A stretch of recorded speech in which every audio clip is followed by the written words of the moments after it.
Holy Rollers playing? So I should begin by telling you, any of you that were not here last week, that Barbara is on spring break. She is in Florida Keys with her son, her daughter-in-law, and her 2 grandsons, and it's going splendidly well, she tells me, and she's coming home tomorrow. So if you were in her Monday night class, she will be there. And if she isn't, Christy's going to step in and cover. You know how those airplane flights are. Sometimes they're on time.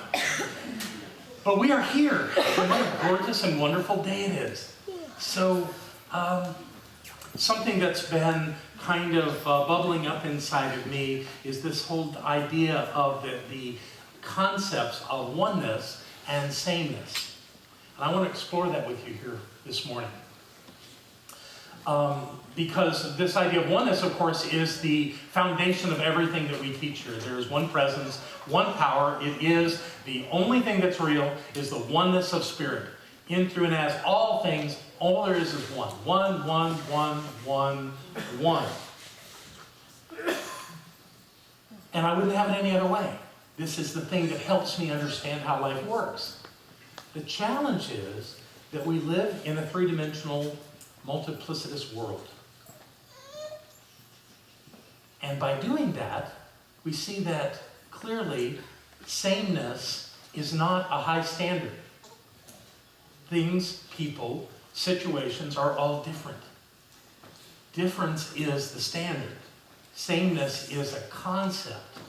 And we play with it in our minds to the point where studies have been done that show that children are most comfortable being around people that are similar to them. You're kidding. We thought we learned all that. No, there's something inside of us that wants everything to be the same around us. That somehow we feel better about that when things are the same. The challenge is that if we live in a world that isn't the same, where people aren't the same, where people come from different backgrounds, where people look different, where people have different ways of expressing, different ways of thinking. When we live in a world like that, it no longer works for us to stay in our little sameness bubble. The world is not the same. And we live in a time where we expand it into a greater ability to move around, to be mobile, to be active, to be communicated with the world. And we have to learn how to live in that world better, all of us. We have to learn how to be comfortable in our differences. That's what will make the richness of life meaningful. And to live in that world of massive differences and still remember that there's only one thing happening, and that's God. One presence, one power, showing up in an unlimited number of forms. Dr. Holmes had a phrase. See how quickly, there it is. The universal is infinite. The possibility of differentiating is limitless. So how many ways can God show up? We don't know. We can't even imagine how many ways God can show up. God showed up as us. And we pride ourselves in the idea that we don't all look the same. We all don't come from the same gene pool. That we don't come from the same cultures. It's wonderful that we have Buddhists and Jews and Muslims and Hindus and even a few Christians in the room. People who were trained and shown in their lives to show up differently. And yet we all come into this room and we connect around an idea. With all of our differences, we connect around this one idea that the presence of the divine is all that's real. And that's all that's happening, no matter what. So what this calls us to do, living in this multiplicitous world, is learn how to get a handle on our sense of separation and judgment. That's our work. Our work is to not fall into that continuous trap that human beings fall into, is that he's different, or she's different, or they're different, and I need to keep my distance from them. The beauty of our differences is that there's so much to explore. There's so much to learn. There's so much to enrich ourselves. Now, I don't want to suggest to you that this idea of living in differences is easy. It would be easier if we were all the same, but it wouldn't be near as interesting. So the work on this spiritual path that we are on is to open up to our differences, to find out how we are different, and to play with that idea. So to do that today, we're going to do a little exercise, a little process work. As you came in this morning, there was a table filled with vases of flowers. And hopefully all of you were invited to get some flowers, a stalk of flowers, no matter how many were on there. If there's anyone that doesn't have flowers, that would like flowers, would you please raise your hand? Okay, we've got about 3 or 4 people over here. And no, I don't want you to do it that way. You have to hold them all out. No, stay, that's fine. They get to pick. You cannot, the trick is they pick, you don't. So you hold out the flowers, let them pick. There you go, very nice. That's important. It's important to the process. So as people are finding their way, they're behind you. There you go. Everybody. So as the last of these folks are finding their flowers, we have no idea how you got in this room without being offered flowers. So sweet. And we're going to speak to you about why that is, Steve.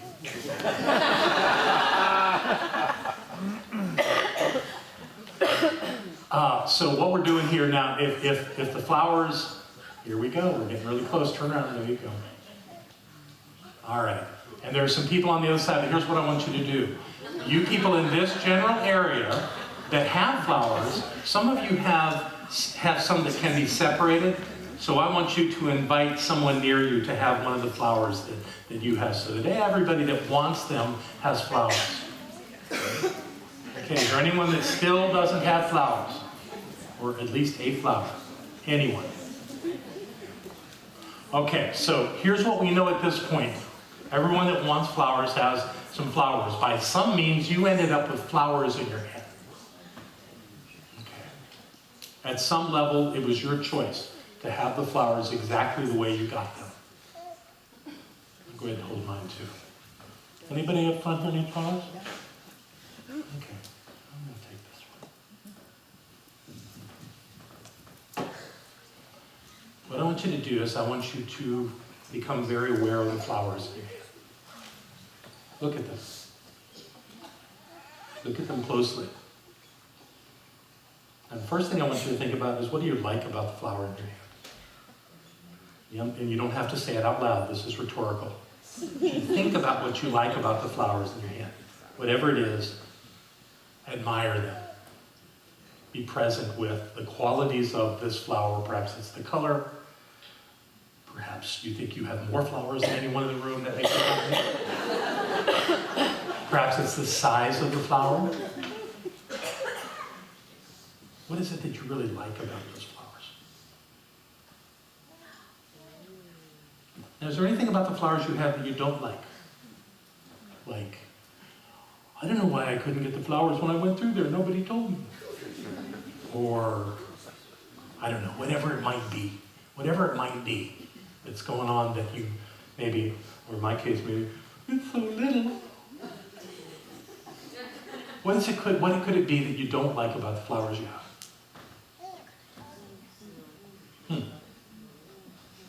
Okay, now I want you to look around the room and notice the other people's flowers.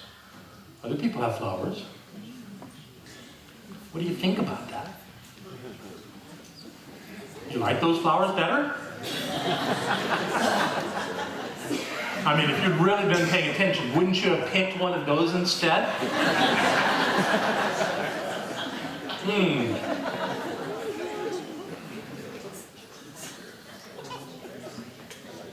What is it about those flowers that you think as you see other people with flowers? Okay, now it's time to exchange flowers with one person.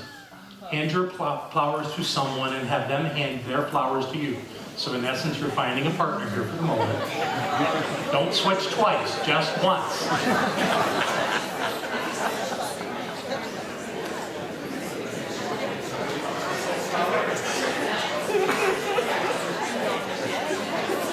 Okay. Who didn't switch flowers? John L., come here. Oh yeah, I want those, yeah. Okay. Everybody switch switched once. That was the plan. How you feeling? You like the flowers you got now? They're not your flowers. You have to give them back. Not yet, not yet. I want you to be with them for a moment. Just notice them, appreciate them. What do you like about them? What maybe don't you like about them? If they're not mine. What is it? What comes up for you? All kinds of possibilities here. Okay, switch back.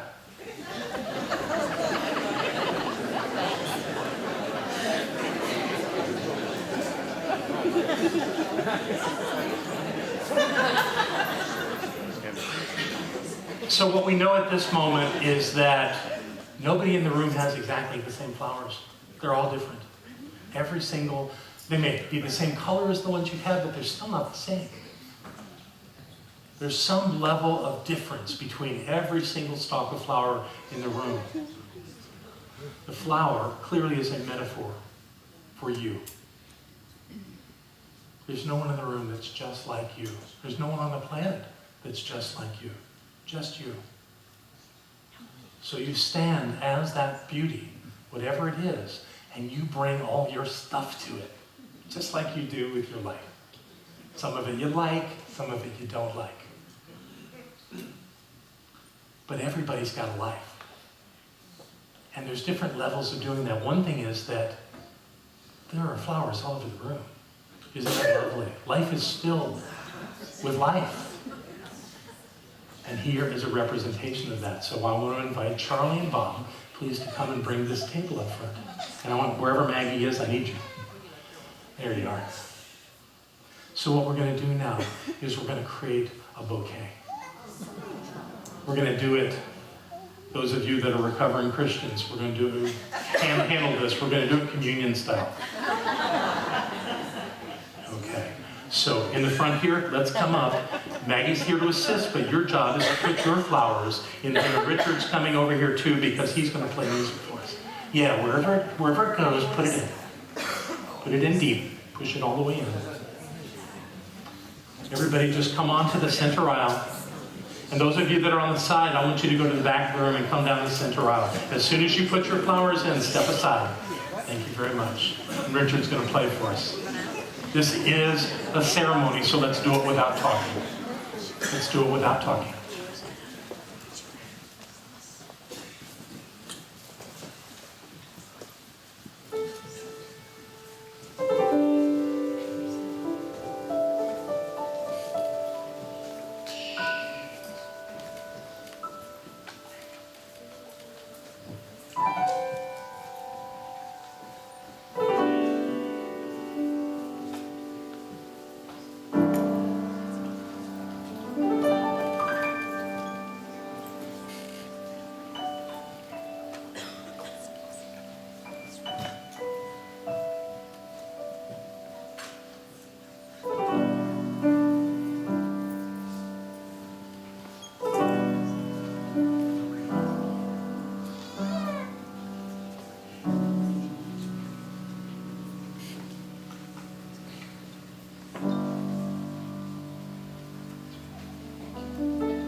So this is us.